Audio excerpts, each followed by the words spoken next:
Shalom, selamat pagi jemaat Tuhan yang saya kasihi di dalam Tuhan Yesus Kristus.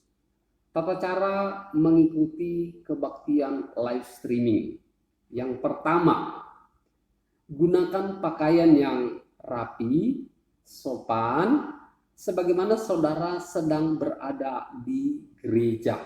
Kedua, siapkan diri, duduklah yang sopan, rapi. Jangan melakukan kegiatan lain seperti makan, minum sepanjang ibadah dilaksanakan.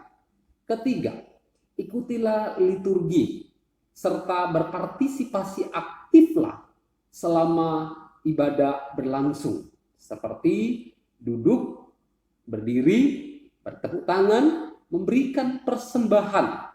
Persembahan saudara dapat dimasukkan di dalam amplop.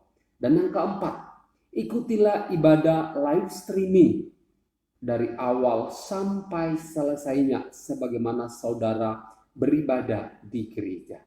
Demikian panduan tata cara mengikuti kebaktian live streaming. Biarlah ini sungguh menolong kita semua untuk dapat mengikuti ibadah dengan baik. Tuhan Yesus memberkati kita semua. Amin.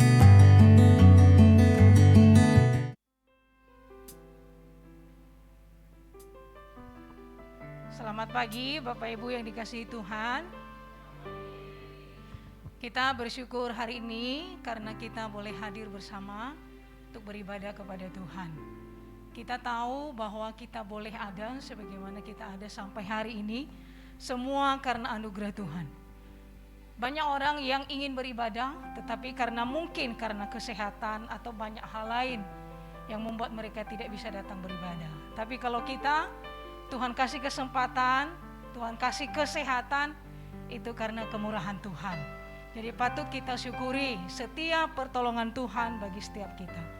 Ibadah kita pada pagi hari ini dibuka dalam nama Allah Bapa, Allah Putra dan Allah Roh Kudus. Mari kita masuk dalam ibadah kita ambil saat teduh. Saat teduh dimulai.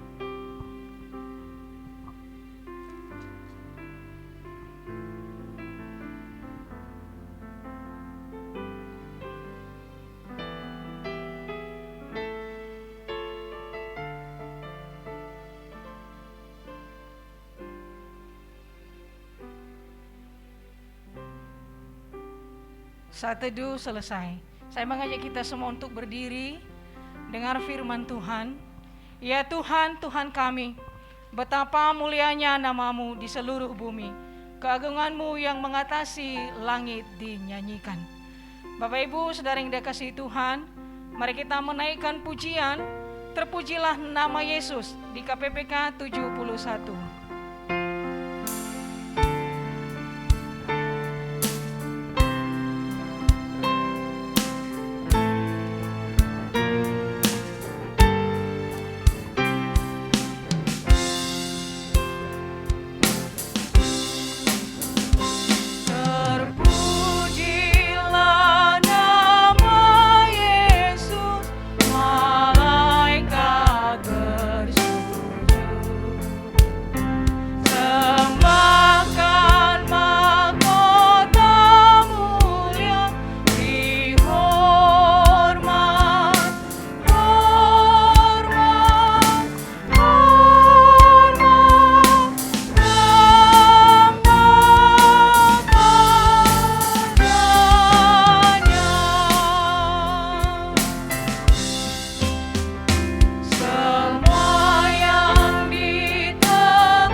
anugerahnya, dengan pengorbanannya di kayu salib.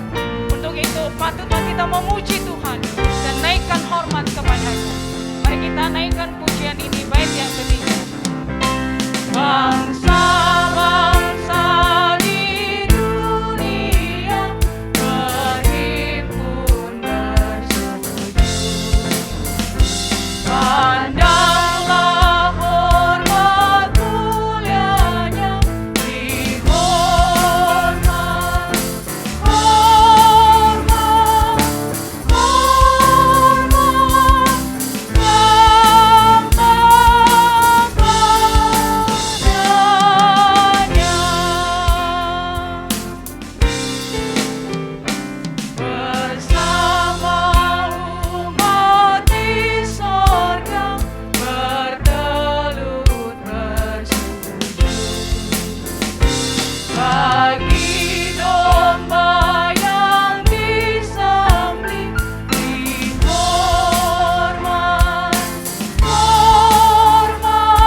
Bapa di surga, kami mengucap syukur kepadamu karena Engkau telah menyelamatkan kami.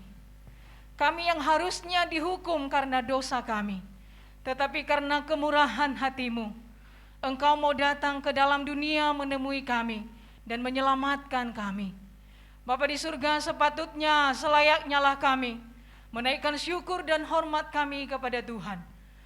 Bapa di surga, ampuni setiap dosa kami, setiap pelanggaran kami, sehingga pada pagi hari ini kami boleh diperkenankan di hadapan Tuhan. Kami boleh dengan sukacita, dengan hati yang gembira datang menghampiri Engkau ya Tuhan. Bapa di surga, kami menyerahkan ibadah ini ke dalam tangan Tuhan. Mari Tuhan yang memimpin ibadah kami dari awal sampai selesainya. Dan setiap kami baik yang melayani dan seluruh jemaat yang hadir, mari Tuhan memberkati. Terima kasih Tuhan. Kami menyerahkan ibadah kami ke dalam tangan Tuhan. Biar kiranya Tuhan pimpin sertai sampai selesainya. Di dalam nama Tuhan Yesus Kristus kami mengucap syukur dan berdoa. Amin. Bapak Ibu, mari kita mengikrarkan pengakuan iman rasuli.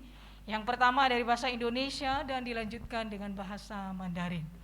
Pengakuan iman rasuli. Aku percaya kepada Allah, Bapa yang Maha Kuasa, Khalik langit dan bumi, dan kepada Yesus Kristus anaknya yang tunggal Tuhan kita, yang dikandung dari Roh Kudus, lahir dari anak darah Maria, yang menderita sengsara di bawah pemerintahan Pontius Pilatus, disalibkan, mati dan dikuburkan, turun ke dalam kerajaan maut. Pada hari yang ketiga, bangkit pula dari antara orang mati, naik ke surga, duduk di sebelah kanan Allah, Bapa yang Maha Kuasa, dan dari sana Ia akan datang untuk menghakimi orang yang hidup dan yang mati. Aku percaya kepada Roh Kudus, gereja yang kudus dan am, persekutuan orang kudus, pengampunan dosa, kebangkitan tubuh, dan hidup yang kekal. Amin. 1信经，我信上帝全能的父，创造天地的主。我信我主耶稣基督，上帝的独生子，因圣灵感应，由尊神女玛利亚所生，在本丢彼拉多手下受难，被钉于十字架，受死埋葬，将在阴间。第三天从死人中复活升天，坐在全能父上帝的右边，将来必从那里降临，审判活人死人。我信圣灵，我信圣而混的教会，我信圣徒相督，我信罪得赦免，我信圣体复活，我信永生。Amin. Jemaat silakan duduk kembali.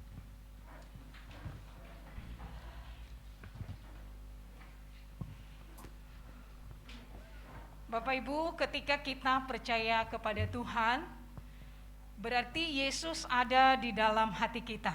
Amin ya. Maka dari itu, ketika Yesus ada di dalam hati kita, ada di dalam hidup kita, maka mari kita memberi diri kita dipimpin oleh Tuhan, diatur oleh Tuhan, sehingga kita tidak berjalan di dalam tempat yang sesat, melainkan kita tetap berada di dalam jalurnya Tuhan. Kita tetap berjuang untuk hidup benar, karena ada Tuhan yang memimpin menyertai kita senantiasa. Mari kita menaikkan pujian di buku rayon kita, nomor 192, Sejak Yesus di Hatiku.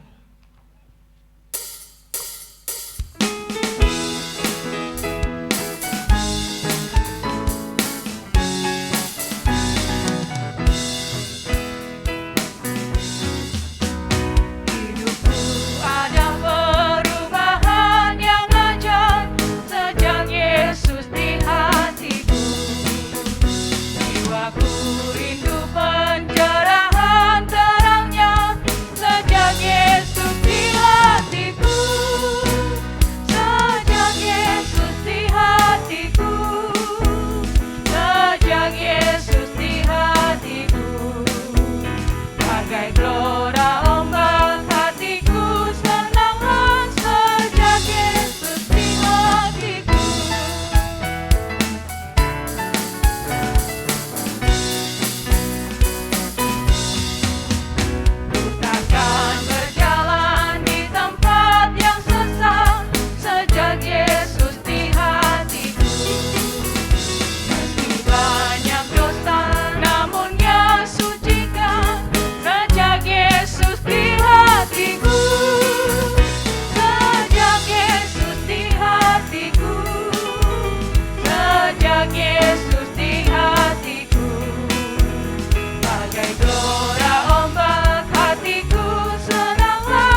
Ya saudara, sejak Yesus ada di dalam hati kita, maka kita akan aman, akan dilindungi oleh Tuhan. Tapi kita juga harus terus berjuang supaya kita tidak menjadi sesat dengan berbagai pengajaran ada di sekitar kita, tetapi biarlah kita tetap teguh untuk mengikut Tuhan. Mari kita membuka Alkitab kita, 1 Timotius pasal 4 ayat 1 sampai yang kelima.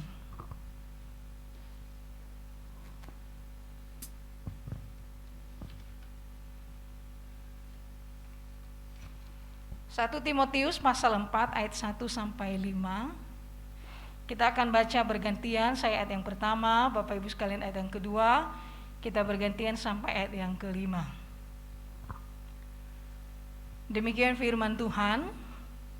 Tugas Timotius dalam menghadapi pengajar sesat. Tetapi Roh dengan tegas mengatakan bahwa di waktu-waktu kemudian ada orang yang akan murtad lalu mengikuti roh-roh penyesat dan ajaran-ajaran setan-setan. Oleh tipu daya pendusta-pendusta yang hati nuraninya memakai cap mereka.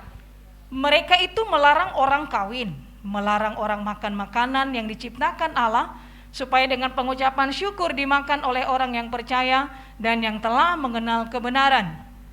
Karena semua yang diciptakan Allah itu baik dan suatu pun tidak ada yang haram, jika diterima dengan ucapan syukur.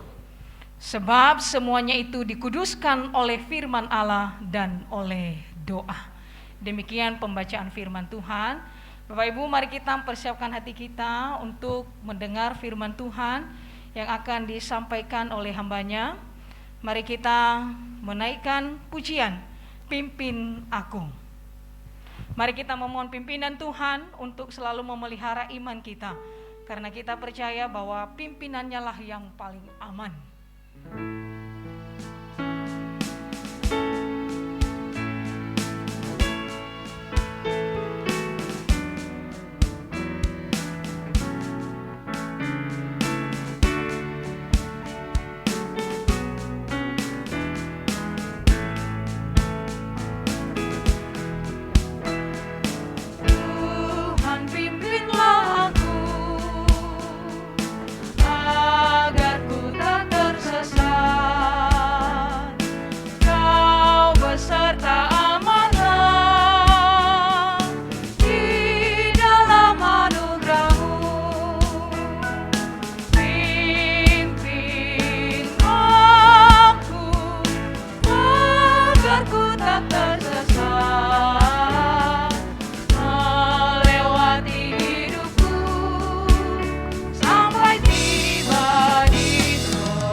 Mari kita berdoa. kami membutuhkan Tuhan dan firman Tuhan. Di dalam menghadapi berbagai hal di dalam dunia ini, jikalau tidak ada firman Tuhan, tidak ada Tuhan yang menopang kami tidak bisa berbuat apa-apa. Oleh karena itu ya Tuhan, pada pagi hari ini, kami mau sekali lagi Tuhan berbicara bagi kami melalui kebenaran firman Tuhan. Sehingga kami terus diteguhkan, kami terus dikuatkan, dan kami akan hidup seturut dengan apa yang Tuhan inginkan. Terima kasih Bapa, kami mau menyerahkan waktu pemberitaan firman Tuhan pada pagi hari ini di dalam pimpinan Tuhan. Engkau memberkati kami semua, Roh Kudus mengurapi kami, dan juga hamba-Mu yang akan menyampaikan firman Tuhan. Di dalam nama Tuhan Yesus kami berdoa. Amin. Shalom. Gimana kabar hari ini? Baik ya. Puji Tuhan ya. Walaupun hujan, tapi Tuhan terus memberkati kita. Saudara yang dikasihi Tuhan, hari ini kita memasuki satu zaman yang disebut dengan zaman postmodern. Kalau dulu zaman modern orang selalu melihat segala sesuatu apakah itu masuk akal, apakah itu sesuai logika atau tidak. Ya, tapi zaman postmodern orang lebih banyak memakai hati, memakai perasaan. Nah, salah satu ciri zaman postmodern adalah satu keyakinan bahwa di dalam dunia ini tidak ada satu kebenaran yang mutlak. Tidak ada satu kebenaran yang objektif. Segala sesuatu yang ada dalam dunia ini bersifat relatif. Kita hidup di zaman seperti ini hari ini. Jadi benar buat saya itu belum tentu benar buat orang lain. Nah, konsekuensi dari ajaran-ajaran seperti ini, maka kita akan menemukan di dalam pandangan orang adalah Alkitab ini bukan satu kebenaran yang absolut, bukan suatu kebenaran yang objektif. Ada kebenaran-kebenaran lain di luar Alkitab, di luar firman Tuhan. Alkitab tidak memiliki otoritas tertinggi, dan tentunya tidak ada istilah finalitas Kristus, bahwa keselamatan itu hanya di dalam Yesus Kristus. Saudara, postmodern ini juga mempengaruhi banyak hal dalam kehidupan kita, saudara. Dalam masalah moral, dalam masalah etika, dalam kehidupan moralitas kita, saudara. Jadi kalau dulu saudara, moralitas dan etika itu ditentukan oleh pandangan masyarakat secara umum dalam konteks masyarakat yang ada. Tetapi hari ini itu yang menentukan etika itu adalah komunitas-komunitas atau secara pribadi, saudara. Artinya begini, saudara. Mereka memisahkan ada ruang publik, ada ruang privat atau ruang pribadi. Hal-hal yang bersifat pribadi apa, saudara? Yang tidak boleh dicampuri oleh orang lain. Misalnya ketika orang itu homoseksual, saudara, lesbian, free sex, kumpul kebo, itu masalah pribadi orang. Nggak boleh ada orang lain yang bisa mengurusi hal seperti itu. Itu masalah pribadi dia. Itu tidak merugikan orang lain, tidak merugikan banyak orang. Jadi kita tidak boleh mencampuri sampai ke dalam seperti itu. Kalau mencampuri maka kita akan melanggar hak asasi manusia. Nah, saudara, hal ini pun juga terjadi dalam kehidupan bergereja, saudara. Nilai-nilai dari postmodern ini telah masuk dan merasuki di gereja, saudara. Kalau kita melihat bahwa gereja hari ini seakan-akan, saudara, cenderung untuk kompromi dengan segala keberdosaan. Gereja hari ini kompromi dengan hal-hal yang tidak sesuai dengan firman Tuhan. Seorang penulis buku saya membaca itu Dean Hackett, dia menulis satu buku yang berjudul seperti ini, What Happened? Pastors Compromise the Truth. Artinya apa? Apa yang terjadi, saudara? Kok pendeta-pendeta, hamba-hamba Tuhan kompromi dengan sesuatu yang bukan kebenaran, saudara. Nah, dia memang menulis buku ini dalam konteks Amerika, saudara ya. Jadi dia melihat bagaimana para pendeta-pendeta di Amerika, di Barat, di mana mereka hari ini melegalkan pernikahan sesama jenis. Mereka mengatakan orang yang menikah sesama jenis itu bukan dosa, tetapi itu sejenis penyakit, saudara. Sejenis orang yang minum minuman alkohol itu adalah orang yang harus diterapi secara seksual, terapi secara psikologi. Jadi mereka itu sebenarnya bukanlah, yang mereka lakukan itu bukan dosa. Jadi ada sejenis kompromi. Nah, ketika mereka kompromi, saudara, dengan hal-hal seperti demikian, maka mereka melupakan sebenarnya ajaran dari firman Tuhan. Nah, hal-hal seperti ini, saudara, yang merasuki gereja-gereja hari ini tanpa kita sadari, saudara. Dan ada banyak pendeta-pendeta, mereka menyetujui. Kenapa mereka menyetujui? Daripada bertentangan dengan orang banyak. Daripada jemaat-jemaat itu pergi, lebih baik kami kompromi terhadap hal yang demikian, walaupun itu adalah pengajaran yang keliru. Nah, kalau kita melihat, saudara, dalam konteks surat Paulus kepada Timotius, saudara, Rasul Paulus dia mengingatkan kepada anak rohaninya Timotius untuk tidak kompromi dengan ajaran-ajaran yang tidak sesuai firman Tuhan. Saudara, Timotius adalah seorang pelayan Tuhan yang masih muda. Ketika dia melayani di Efesus, Rasul Paulus tempatkan dia untuk melayani di Efesus. Dia masih sangat muda. Nah, Efesus itu, jemaat di Efesus itu adalah jemaat yang begitu banyak permasalahan-permasalahan dari dalam maupun dari luar gereja. Ada banyak tantangan-tantangan yang dihadapi oleh Timotius. Nah, kalau kita memperhatikan di 1 Timotius atau 2 Timotius, maka kita akan menemukan bahwa ternyata tidak gampang untuk menggembalakan jemaat Efesus. Nah, dari diri sendiri Timotius tergambar, saudara. Kita melihat bagaimana di dalam 2 Timotius pasal 1, Rasul Paulus dia katakan dia berdoa sungguh-sungguh untuk Timotius agar Timotius itu diteguhkan. Dia berdoa dan dia mengatakan seperti ini. Aku berdoa dan aku tahu air matamu. Aku tahu pergumulanmu menghadapi banyak hal di Efesus. Bahkan ada orang-orang tertentu yang meremehkan dia karena dia masih muda. Ada jemaat-jemaat tertentu, kalau kita lihat dalam 2 Timotius pasal yang ke-3, saudara, kita akan melihat bagaimana ada jemaat-jemaat yang hidupnya tidak benar. Dan masalah yang paling berat yang dihadapi juga adalah masalah ajaran sesat ini. Saudara-saudara yang kasih Tuhan, Rasul Paulus mengatakan tidak boleh kompromi dengan ajaran-ajaran apapun. Kamu sudah diajarkan firman Tuhan. Berpegang teguh terhadap firman Tuhan ini. Saudara-saudara yang kasih Tuhan, memang tidak mudah bagi Timotius untuk melayani. Memasuki tempat pelayanan yang baru dengan segala tantangan-tantangan yang ada. Dengan segala pergumulan-pergumulan yang ada. Kalau dia tidak kuat, kalau dia tidak teguh di dalam firman Tuhan, dia akan kompromi.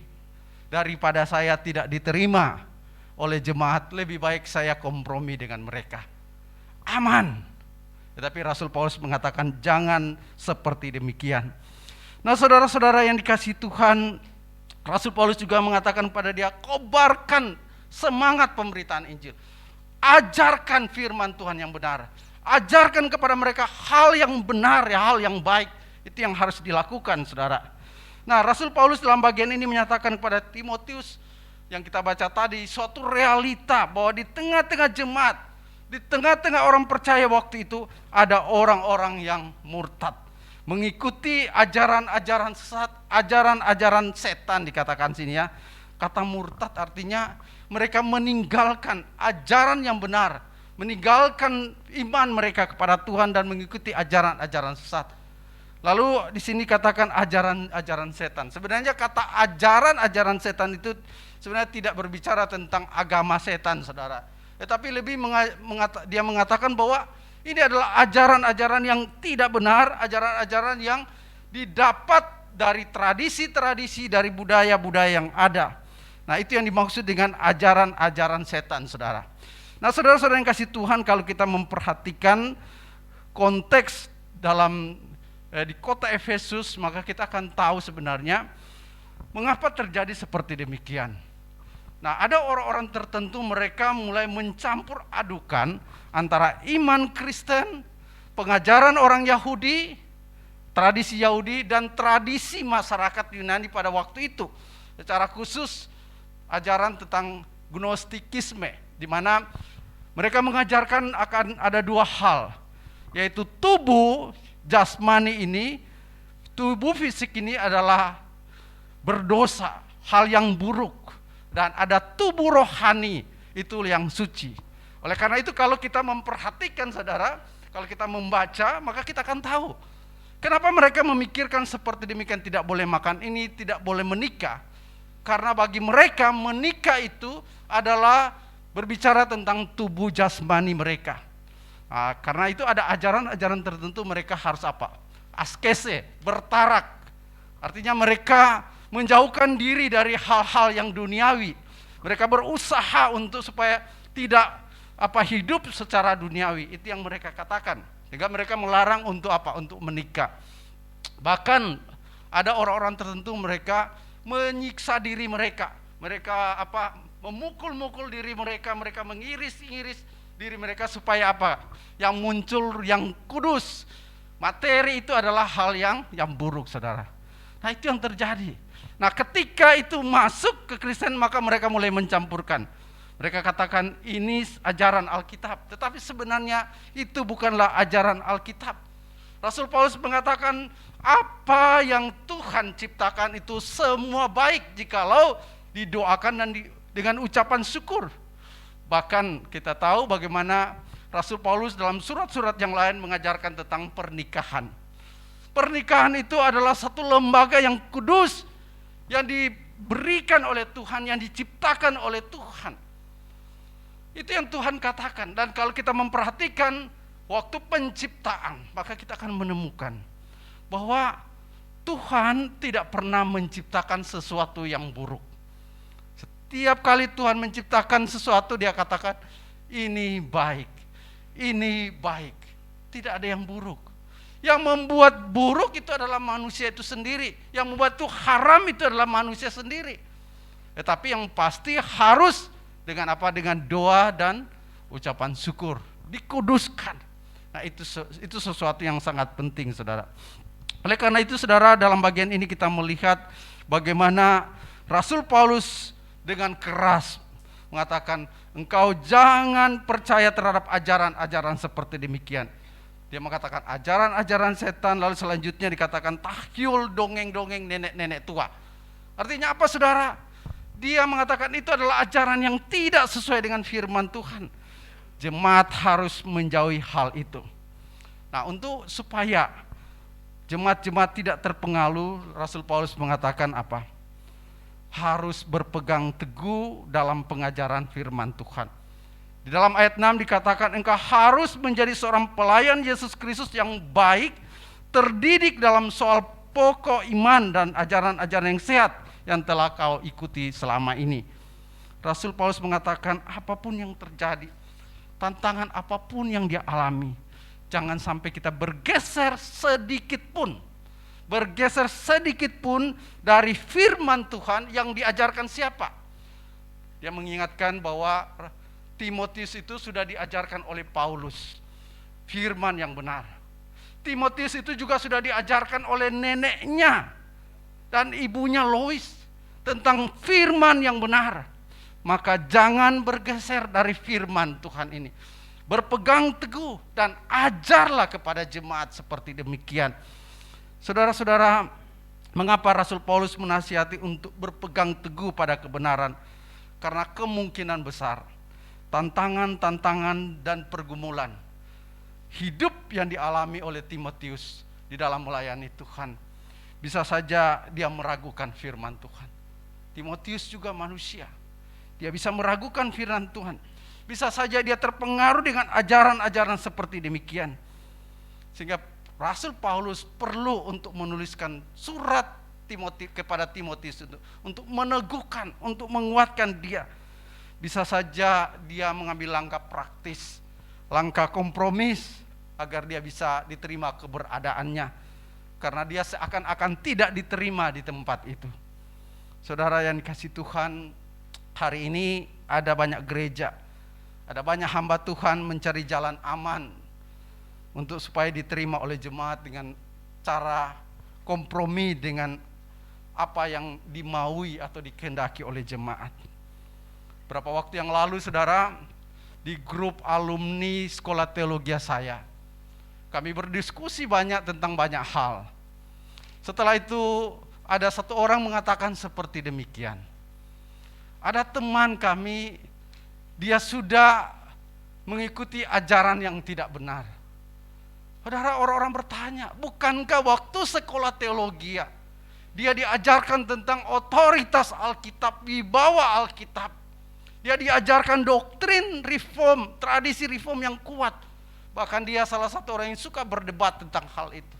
Mengapa hari ini dia meninggalkan pengajaran firman Tuhan, meninggalkan ajaran yang benar, ajaran yang sehat? Lalu ada satu orang telepon dia dan bertanya, kenapa seperti demikian? Apa yang dia katakan, saudara? Kalau kita di kandang kambing, katanya kita ngembek gitu ya. Kalau kita berada di tengah-tengah orang yang seperti demikian, ya kita harus seperti demikian.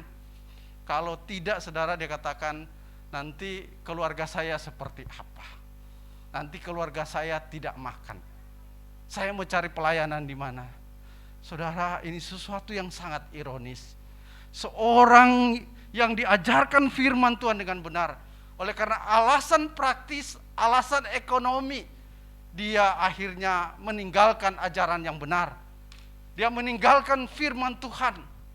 Yang penting perutnya bisa diisi, yang penting hidupnya tetap jalan. Saudara, apakah kita menjual kebenaran firman Tuhan, menjual iman dengan cara seperti demikian? Saudara-saudara yang kasih Tuhan, hari ini kalau kita melihat ada begitu banyak hamba-hamba Tuhan, ada begitu banyak gereja yang sudah keluar dari kebenaran firman Tuhan. Mereka begitu kompromi terhadap kebenaran-kebenaran yang ada. Sebagai hamba Tuhan, sebagai jemaat Tuhan, kita harus terus berhati-hati dengan pengajaran-pengajaran yang tidak sesuai dengan firman Tuhan. Gereja harus tetap menekankan pengajaran yang sesuai firman Tuhan, walaupun itu tidak menyenangkan banyak orang. Rasul Paulus katakan di dalam surat Timotius juga, pada akhir zaman ini ada orang-orang tertentu, mereka hanya mau mendengar sesuatu yang enak didengar oleh telinga. Mereka mau mendengar hanya yang baik-baik saja, tidak mau mendengar tentang teguran dosa. Tidak pernah mau mendengar kalau kita atau hamba Tuhan mengatakan ini tidak benar, ini dosa, ini tidak baik, ini tidak sesuai firman Tuhan. Dia tidak mau dengar. Tapi yang mau didengar adalah sesuatu yang menyenangkan telinganya. Saudara-saudara, apakah itu sesuai dengan kebenaran firman Tuhan? Itu tidak sesuai dengan kebenaran firman Tuhan. Awal-awal saya masuk di GKKB Pontianak, saya bangga dengan seorang yang begitu giat memberitakan Injil. Banyak sekali orang-orang tua yang dia bawa dan dibaptis. Tetapi satu saat ada satu jemaat orang tua komplain. Dia katakan, sebelum saya menjadi Kristen, ada orang Kristen datang mengatakan begini, nanti kalau kamu masuk Kristen, sakitmu akan sembuh. Tetapi setelah saya jadi Kristen, sakit saya nggak sembuh-sembuh. Dia marah luar biasa, saudara.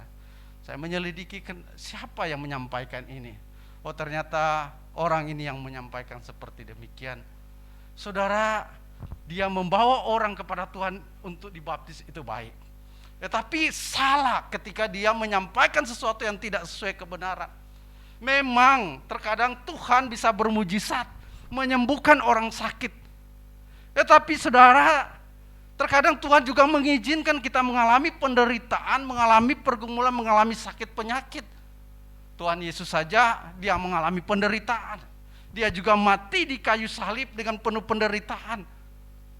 Jadi ketika ada orang yang mengajarkan ajaran-ajaran seperti demikian, kita harus belajar melihat apa sih yang dikatakan Alkitab. Benar gak apa yang dikatakan Alkitab seperti demikian, saudara? Saudara yang kasih Tuhan, beberapa waktu yang lalu juga ada seorang mengatakan pada saya, keluarga saya lebih banyak Katolik. Saya katakan, kenapa lebih banyak Katolik? Kalau Katolik itu lebih cincai, saudara. Artinya dia tetap bisa memegang tradisi-tradisi yang ada. Kalau orang jadi Kristen, tidak boleh ini, tidak boleh ini, tidak boleh itu, dan lain sebagainya. Saya mengatakan bukan Kristen, tetapi apa yang dikatakan Alkitab, itulah yang harus kita taati. Kalau kita mencampur adukan ketidakbenaran dan kebenaran, maka itu salah. Di dalam kekristenan itu hanya ada satu, hanya ada hitam atau putih, saudara. Kita harus tetap putih, kita nggak boleh abu-abu di dalamnya, saudara. Kalau hitam, hitam, putih, seperti demikian. Nah, saudara-saudara yang kasih Tuhan, ada banyak ajaran-ajaran yang kelihatan seperti ajaran Kristen, tapi sebenarnya ini adalah ajaran yang tidak sesuai dengan firman Tuhan. Kita perlu berhati-hati. Tuhan Yesus mengatakan, waspadalah terhadap nabi-nabi palsu yang datang kepadamu dengan menyamar seperti domba, tetapi sesungguhnya mereka adalah serigala yang buas. Saudara, para pengajar sesat kelihatan pengajarannya baik, tapi sebenarnya ajaran mereka tidak sesuai dengan firman Tuhan. Dalam ayat 21 dalam Matius 7 dikatakan, bukan setiap orang yang berseru-seru kepadaku Tuhan, Tuhan akan masuk ke dalam kerajaan sorga, melainkan dia yang melakukan kehendakku. Saudara, tidak semua orang yang mengatakan Tuhan, Tuhan, atau yang bicara tentang Yesus itu mengajarkan tentang firman Tuhan, tentang kebenaran. Saya mengingat waktu saya masih gembala sekolah SMK 2 Immanuel, kira-kira mungkin belasan tahun yang lalu. Ada siswa-siswa, dia katakan, kami diundang di Hotel Mahkota, ada satu persekutuan anak-anak muda. Oh, saya bilang itu bagus. Lalu mereka ceritakan kepada saya, ternyata itu bukan persekutuan biasa. Itu adalah pengajaran Children of God. Jadi pengajaran ini mengajarkan tentang kasih. Betul enggak? Ada firman Tuhan tentang kasih. Tapi kasih yang mereka katakan seperti kasih, katakan Tuhan Yesus, saudara, mengasihi tanpa pamrih. Jadi mereka anak muda bisa free sex di dalam. Setelah ibadah, setelah persekutuan, mereka bisa free sex, ganti pasangan dan lain sebagainya. Saudara, apakah itu ajaran? Katanya apa? Karena kasih itu harus memberi sesuatu, saudara. Nah, ini adalah ajaran-ajaran tidak benar. Oleh karena itu kita perlu berhati-hati dalam hal ini. Karena bukan setiap orang yang mengatakan ini gereja, kita percaya Yesus, itu adalah ajaran yang benar, saudara. Nah, saudara yang dikasih Tuhan, untuk supaya kita tidak bisa bergeser dari pengajaran yang benar, maka perlunya Rasul Paulus katakan untuk mengajarkan jemaat sesuatu yang benar sesuai dengan firman Tuhan. Dikatakan dalam ayat 11, Rasul Paulus kata, beritakanlah dan ajarkanlah semua itu. Apa yang Paulus minta Timotius ajarkan kepada jemaat? Mengajarkan jemaat ajaran yang sesuai dengan firman Tuhan. Mengajarkan kepada jemaat inilah kebenaran, agar jemaat itu bisa mengerti mana benar, mana yang tidak benar. Persoalannya adalah, saudara, jemaat-jemaat terkadang tidak memiliki kerinduan untuk belajar firman Tuhan. Ada begitu banyak jemaat-jemaat yang berpikir satu kali ibadah itu sudah cukup. Satu kali mendengar firman Tuhan dalam seminggu itu sudah cukup. Bagaimana kita bisa mengerti kebenaran firman Tuhan? Bagaimana kita bisa tahu ini sesat atau tidak sesat kalau kita tidak memiliki kerinduan untuk belajar firman Tuhan? Saudara, contoh satu ajaran yaitu saksi Yehova, saudara ya. Itu adalah ajaran yang kalau kita berbicara dengan mereka itu ayat-ayat Alkitab itu mereka hafal semua. Mereka tahu bagaimana mereka menceritakan tentang Injil menurut mereka. Kalau kita tidak memiliki pengetahuan Alkitab dengan benar, maka kita akan mengatakan, oh dia yang disampaikan itu benar, yang disampaikan itu sesuai dengan firman Tuhan. Tapi sebenarnya tidak sesuai firman Tuhan. Saudara-saudara, itu yang paling berbahaya. Saudara, ajaran sesat itu ada dua, saudara. Ada ajaran sesat yang di luar gereja mungkin kita bisa tahu. Misalnya yang saya katakan Sakyova, Children of God. Sekarang ini yang lebih yang ngetren sekarang ini yaitu Tuhan Maha Kuasa. Orang-orang Tionghoa itu sangat banyak tertarik dengan ajaran itu, padahal ajaran itu tidak sesuai firman Tuhan. Kalau kita lihat di YouTube ya, kita akan lihat bagaimana lagu-lagu mereka itu begitu luar biasa. Kelihatan mereka percaya Tuhan Yesus, saudara. Kemarin di persekutuan wanita Pontianak ada satu jemaat mimpin pujian, dia ambil dari YouTube. Ternyata itu adalah pujian yang berasal dari Gereja Tuhan Maha Kuasa. Nah, baru mau dibuka udah lihat, oh akhirnya kita tahu, oh ini ajaran gak benar, itu tidak boleh disebarkan. Nah saudara yang kasih Tuhan, seringkali kita tidak sadar bahwa itu adalah ajaran sesat kalau kita tidak mau belajar. Karena itu kita harus belajar. Itu yang dari luar gereja, saudara. Yang dari dalam gereja itu lebih parah lagi, saudara. Dari dalam gereja itu kita seringkali tidak bisa kita rasa-rasanya kita diajarkan ajaran yang benar, saudara. Contoh, saudara, teologi kemakmuran hari ini. Saudara, hari ini kenapa teologi kemakmuran, gereja-gereja yang mengajarkan teologi kemakmuran itu banyak jemaatnya? Karena sebenarnya secara psikologis ada enggak orang yang enggak mau kaya? Semua orang mau kaya. Ada enggak orang yang enggak mau yang mau sakit? Enggak ada, maunya sehat-sehat seperti itu. Tetapi apakah itu ajaran yang benar? Saudara, ajaran seperti itu adalah ajaran yang tidak benar. Menjadi Kristen pasti diberkati Tuhan.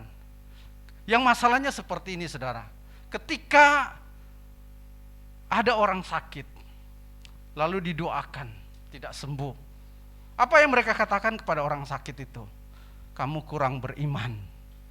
Kalau orang miskin, orang Kristen miskin, didoakan, lalu gak kaya-kaya, saudara ya.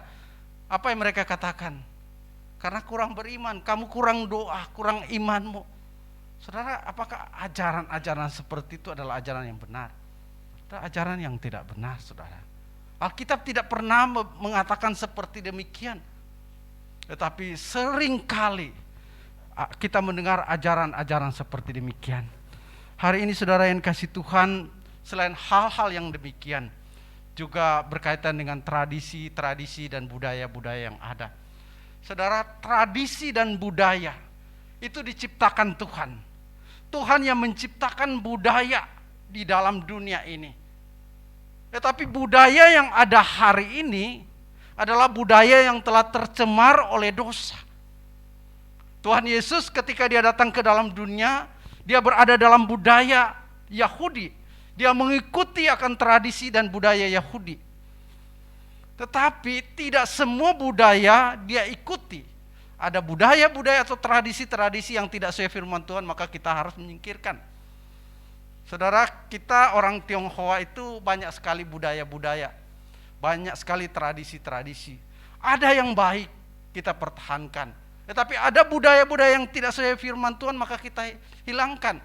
Misalnya pada waktu Imlek, saudara ya, saya sangat senang kalau Imlek ya, hari sebelum Imlek ada makan besar, selalu saya diundang makan gitu ya. Nah ini budaya yang bagus, saudara. Pertemuan keluarga, sama-sama kita bicara. Selama ini mungkin keluarga gak pernah ketemu, pada waktu Imlek bisa ketemu. Waktu Imlek kita bisa kunjungi ke orang tua, ke yang kita juga mendapat angpao gitu ya, seperti itu. Tetapi di dalam perayaan-perayaan Imlek tentunya ada budaya-budaya yang tidak sesuai. Misalnya saudara, berjudi pada waktu Imlek, saudara. Minum-minuman, katanya 1 tahun 1 kali gitu kan. Nah itu bukan budaya yang sesuai dengan firman Tuhan, saudara. Nah hal-hal yang seperti itu kita perlu hindari. Budaya-budaya tertentu kita kembangkan karena memang Tuhan menciptakan budaya itu dan budaya itu baik. Tapi karena manusia telah jatuh dalam dosa, maka budaya itu juga telah tercemar oleh dosa. Nah, saudara-saudara yang kasih Tuhan, itulah yang terjadi pada jemaat di Efesus pada waktu itu. Karena itu ada dua hal yang diajarkan oleh Rasul Paulus kepada Timotius. Pertama, Timotius dia harus berpegang teguh kepada kebenaran. Sebagai seorang gembala di situ, dia harus tetap teguh berpegang kepada kebenaran. Dia tidak boleh menyimpang. Yang kedua, dia harus mengajarkan jemaat ajaran-ajaran yang benar. Dia tidak boleh kompromi dengan apa yang menjadi kemauan jemaat yang sesuai dengan tradisi-tradisi yang tidak benar. Tapi dia harus lurus berpegang teguh pada pengajaran yang ada. Itu yang harus dilakukan. Oleh karena itu hari ini saudara, saya mengingatkan kembali kepada setiap kita. Pengajaran-pengajaran sesat semakin tahun semakin banyak. Semakin banyak macam dan rupanya. Kita harus perlu berhati-hati. Kita harus belajar untuk bisa mempertahankan iman kita. Dan kita bisa menjelaskan iman kita. Oleh karena itu, kalau di gereja ada ibadah kita ikut. Ada persekutuan-persekutuan kita ikut. Kalau ada pembinaan-pembinaan seperti PA kita ikut. Dan kalau misalnya menurut saudara ada ajaran-ajaran yang tidak sesuai, lalu kalian tidak mengerti, maka datanglah kepada hamba Tuhan, tanyakan ini ajaran benar enggak? Ini sesuai firman Tuhan atau tidak? Nah, itu penting untuk kita menjaga akan kemurnian iman kita, menjaga kekudusan kita dalam mengikut Tuhan. Kiranya Tuhan menolong dan memberkati kita, sehingga kita boleh menjadi anak-anak Tuhan yang kuat dalam iman, kuat dalam firman Tuhan. Mari kita berdoa. Bapa di surga, kami datang kepadamu. Kami tahu kami hidup di tengah-tengah zaman, di tengah-tengah dunia yang semakin hari semakin sulit untuk kami hadapi ketika kami berhubungan dengan iman kami. Oleh karena itu kami berdoa, biarlah Tuhan menanamkan kepada kami hati yang sungguh-sungguh mau belajar firman Tuhan, mau hidup menurut firman Tuhan, sehingga kami tidak terombang-ambing oleh pengajaran-pengajaran yang tidak sesuai dengan kebenaran firman Tuhan. Terima kasih Bapa di surga untuk firman-Mu. Di dalam nama Tuhan Yesus kami berdoa. Amin.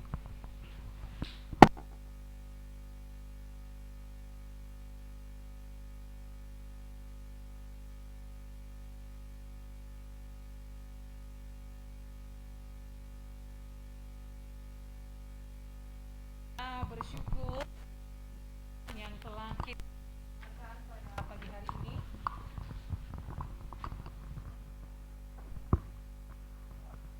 Kita kembali diingatkan bahwa kita sebagai orang Kristen tidak cukup hanya beribadah 1 kali seminggu saja, tetapi kita harus berjuang dan bertekun secara pribadi untuk mengenal kebenaran itu sendiri. Karena kebenaran yang kita dengarkan tiap minggu itu dalam 2 Timotius pasal 3 ayat yang ke-16 berkata bahwa sangat bermanfaat untuk mengajar, untuk menyatakan kesalahan, untuk memperbaiki kelakuan, untuk mendidik orang dalam kebenaran. Nah, firman Tuhan ini menjadi patokan bagi setiap kita supaya kita mudah memahami, oh ini yang benar dan yang tidak, yaitu dengan kita terus belajar akan firman Tuhan, berpegang teguh pada kebenaran ini, dan pasti Tuhan juga akan menolong kita. Dengan kita berupaya, Tuhan akan memberkati kita supaya kita sanggup membedakan mana yang baik, mana yang benar, dan mana yang bukan. Mari kita meminta Tuhan untuk memberi kita pengertian, untuk memahami maksud Tuhan dalam kehidupan kita. Mari kita menaikkan pujian ajarku untuk mengerti jalan-jalan-Mu Tuhan.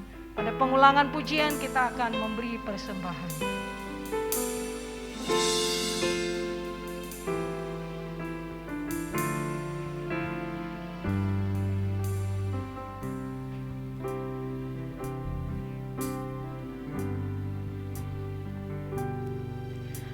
Ajarku untuk mengerti jalan-jalan-Mu Tuhan. Ajarku untuk mengerti rencana-Mu di hidupku.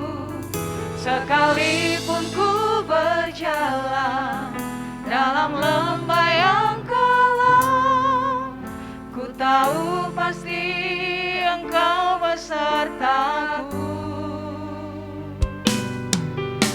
Ajarku untuk bersyukur dalam segala keadaan.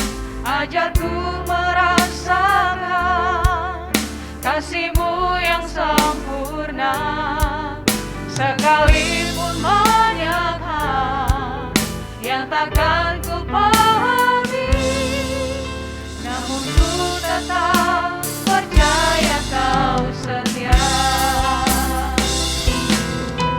Jalan-Mu adil dan benar, rencana-Mu sungguh sempurna. Gunung batuku yang tak akan goyah. Kau memegang hari esokku dan menuntun setiap jalanku. Bersama-Mu ku tak akan goyah. Pelayan persembahan disilakan.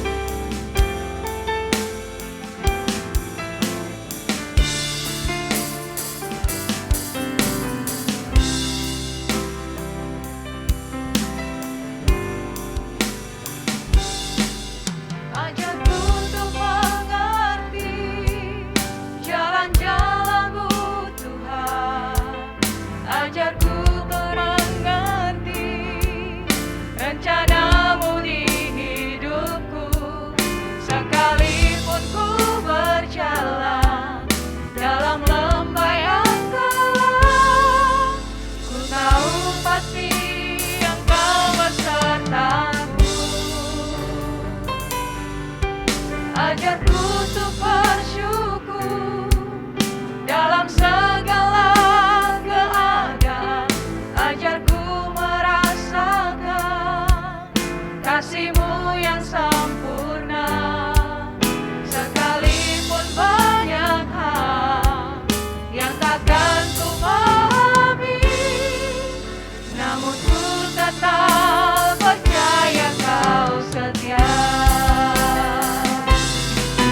Jalan-Mu adil dan benar, rencana-Mu sungguh sempurna. Gunung batuku yang tak akan goyah. Kau memegang hari esokku dan menuntun setiap jalanku.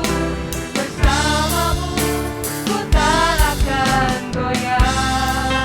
Saya mengajak kita semua untuk berdiri. Kita naikkan pujian ini sekali lagi. Mari memohon kepada Tuhan supaya Tuhan menuntun kita, supaya bisa membedakan mana yang benar dan mana yang tidak. Ajarku untuk mengerti jalan-jalan-Mu Tuhan. Ajarku untuk mengerti rencana-Mu di hidupku.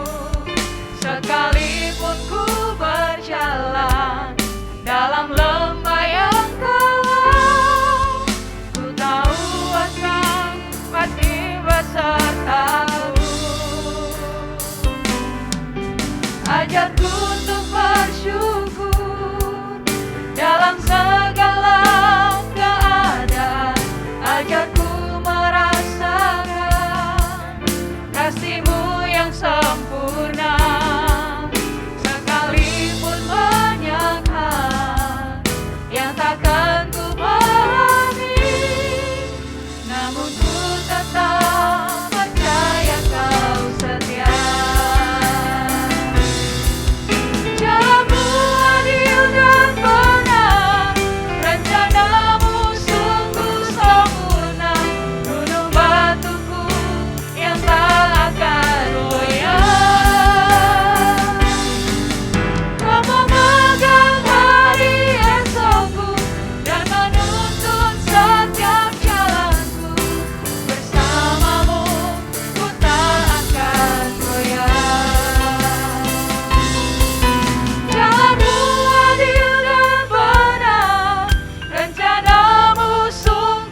kita berdoa. Seperti pujian kami Tuhan, bahwa jika kami bersama dengan Tuhan, maka kami tidak akan goyah. Untuk itu Tuhan, tolong kami, ajari kami, tuntun kami, supaya kami mencintai kebenaran-Mu, sehingga kami tidak mudah diombang-ambingkan oleh pengajaran-pengajaran yang tidak benar. Tolong kami ya Tuhan, supaya kami tetap berada dalam jalur firman Tuhan, sampai kami berjumpa dengan Kristus. Bapa di surga, kami bersyukur hari ini boleh mendengar firman Tuhan, dan juga kami boleh memberi persembahan. Kami berdoa Tuhan yang menerima persembahan kami, Tuhan yang memberkatinya, sehingga boleh mendukung pelayanan di tempat ini. Terima kasih Tuhan, kami mengucap syukur kepadamu, hanya di dalam nama Tuhan Yesus. Amin. Jemaat disilakan duduk kembali.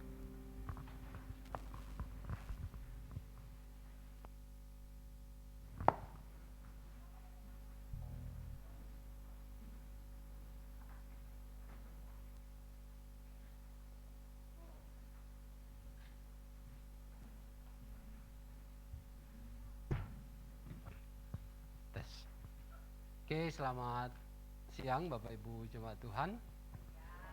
Ya, sungguh bersyukur pada hari ini kita boleh kembali bersama-sama, boleh beribadah kepada Tuhan. Walaupun pagi tadi ya sempat hujan ya, saya berpikir akan sepi gereja hari ini karena tidak ada jemputan, jadi harus pakai motor. Aduh, ngeri-ngeri, sedap ya. Tapi pas jam 9:30 itu hujan mulai reda, jadi jemaat boleh datang kembali ya. Sungguh Tuhan begitu luar biasa ya, mengatur hal-hal yang tidak pernah terpikirkan oleh kita sekalian. Oke Bapak Ibu saudara sekalian, mewakili gereja, hamba Tuhan, majelis dan jemaat mengucapkan terima kasih kepada Pendeta Beni yang boleh hari ini boleh berbagi berkat firman Tuhan kita, dan kita sudah boleh diajarkan bagaimana kita untuk terus berpegang teguh kepada kebenaran firman yang terus diajarkan kepada kita, dan jangan sampai kita melenceng, meninggalkan iman, percaya kita kepada Kristus karena pengajaran-pengajaran yang tidak benar ya. Tapi mari kita tetap teguh di dalam iman kita kepada Yesus Kristus. Amin. Ya, terima kasih Pak sudah boleh memberkati kami hari ini lewat firman Tuhan. Oke, apakah ada yang baru pertama kali beribadah bersama dengan kita? Oke, mari berdiri Bu. Boleh berdiri, iya ada satu ibu di belakangnya. Oke, kita kasih aplaus dulu. Terima kasih. Kami mengundang ibu kalau belum ada tempat beribadah di sekitar Kumpai dan ibu menetap di gereja di daerah Kumpai sini, kami mengundang untuk bergabung bersama dengan kami di tempat ini untuk boleh bertumbuh bersama di dalam iman kepada Tuhan Yesus Kristus. Iya, ini adalah tanda bahwa saya pernah beribadah di Kumpai. Dan sekiranya itu boleh menjadi membuat ibu, aku sangat diperhatikan, ya silahkan, mari kami sangat dengan senang hati menyambut ibu untuk boleh bergabung terus bersama dengan kami di tempat ini ya. Tuhan memberkati. Apakah ada lagi? Oke, tidak ada lagi ya. Oke, kita akan masuk di dalam warta jemaat hari ini. Warta jemaat pada minggu hari ini kita akan mulai dengan warta untuk jadwal pelayanan pada minggu depan. Minggu depan kita akan masuk di dalam minggu pertama bulan Desember tentunya ya. Nah, kita akan memulai pada bulan depan kembali di dalam perjamuan kudus. Karena itu Bapak Ibu boleh mempersiapkan diri untuk boleh menerima akan perjamuan kudus pada minggu depan bagi saudara-saudara yang telah menyatakan iman di dalam sakramen baptisan. Nah, pelayan firman Tuhan saya sendiri, pemimpin pujian Nanda Ella, backing vokal Saudari Lia dan Saudara Simon. Musik Saudari Acing, Saudara Eko, Saudari Desi dan Saudara Devon. Petugas persembahan Ibu Yusnita dan Ibu Asiu. Kemudian pelayan perjamuan kudus Majelis Winda, Majelis Eli Kurniawati dan Majelis Levina. Inilah kemudian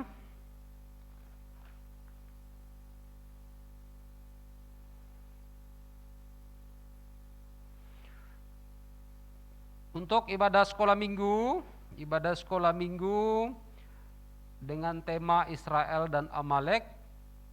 Firman Tuhan, Saudari Lili, pemimpin pujian Eli Kurniawati dan Vivi, lalu kemudian musik Nanda Ella. Lalu kemudian jadwal pelayanan ibadah tunas remaja pada 5 Desember, Yesus Kristus pembicara Pendeta Kok Kuangsu, pemimpin pujian Mei Mei, singer Sheila dan Friska, pemusik Emma dan Ella, petugas persembahan Joyce, operator LCD Stevie. Lalu kemudian ini laporan persembahan yang masuk pada minggu yang lalu. Dalam ibadah raya 762.000. Kemudian ibadah sekolah minggu 104.000, ibadah tunas remaja 273.000. Kemudian persekutuan pemuda pada minggu lalu pada tadi malam sudah di-off-kan. Lalu kemudian ada persembahan persepuluhan keluarga Maria Natalia 200.000. Lalu kemudian ini adalah persembahan Natal yang masuk pada minggu yang lalu. Persembahan Natal yang sudah masuk minggu lalu, keluarga San Leong dan Esther 1 juta, keluarga Bapak Chan Liok 200.000, keluarga Ibu Yusnita 100.000. Ya, ini persembahan Natal yang sudah masuk pada minggu lalu dengan total anggaran Natal kita dan proyek tahun ini sebesar 30 juta. Mari Bapak Ibu bersama untuk boleh mendukung akan perayaan Natal gereja kita pada tahun ini. Nah, bagi jemaat yang ada di rumah yang mengikuti ibadah secara online ataupun saudara-saudara anak-anak Tuhan yang ada di luar Pulau Kalimantan, secara khusus alumni-alumni GKKB Kumpai, jika saudara ingin mempersembahkan persembahan untuk gereja, silakan boleh di dalam barcode beberapa aplikasi dan juga langsung boleh ditransfer di nomor rekening gereja kita. Nah, bagi jemaat yang belum cek kesehatan pada minggu lalu, ya ini bagi jemaat yang belum cek darah, belum cek kolesterol dan asam urat pada minggu lalu, mungkin karena sudah terlalu kesiangan. Nah, hari ini kita masih buka, silahkan hubungi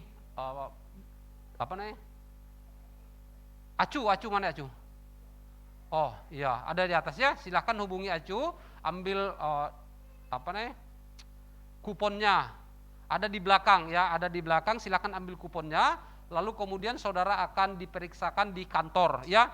Oke, jadi bagi Bapak Ibu yang belum cek kolesterol, gula darah dan asam urat, silahkan ambil kartu di Afin, lalu kemudian setelah itu saudara akan diperiksa di kantor. Lalu kemudian disampaikan kepada bapak-bapak yang ada di grup ya, di grup kaum pria. Nah, setelah ibadah ini kita mau sama-sama latihan, lalu kemudian juga kita akan mencoba untuk membuat jadwal kapan kita bisa latihan bersama di luar dari hari Minggu, supaya kita lebih bebas ya. Jadi bapak-bapak untuk boleh tinggal sebentar setelah ibadah ini untuk kita mau latihan untuk bernyanyi bersama-sama ya, sama-sama mau belajar.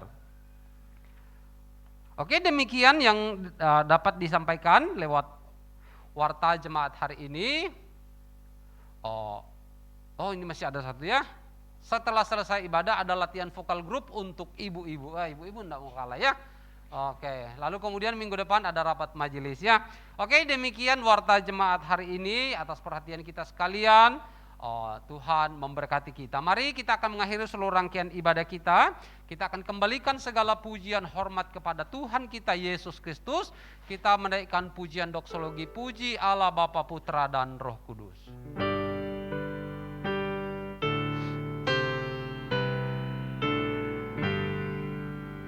Puji Allah Bapa, Putra,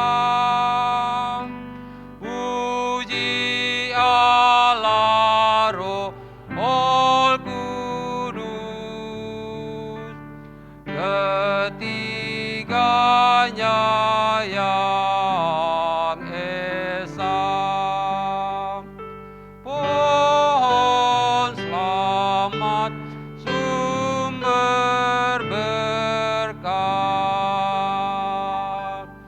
jemaat sekalian, arahkanlah hatimu dan pulanglah ke rumah dan terimalah berkat dari Tuhan.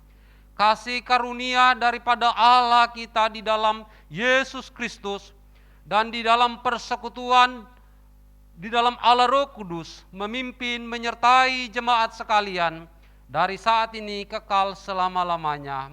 Amin. Amin.